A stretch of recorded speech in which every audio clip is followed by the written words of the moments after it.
Bourbon, is different than other whiskeys in that, has to be made in the United States.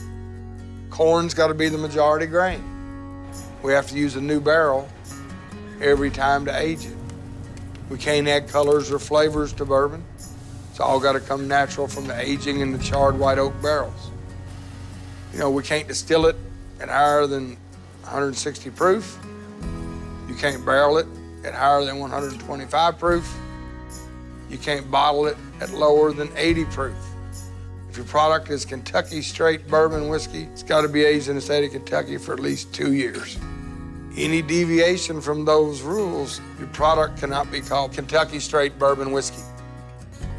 At Jim Beam, we use only the finest quality grains, corn, rye, and malted barley.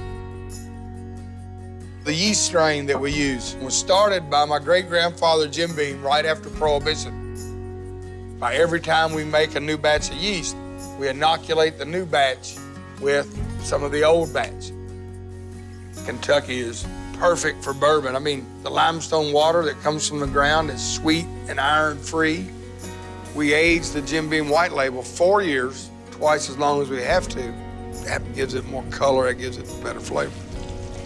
Being the master distiller, I have to inspect the products to make sure they taste good.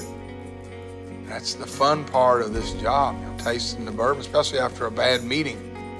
I guarantee you there's a bunch of worse jobs, a bunch of them.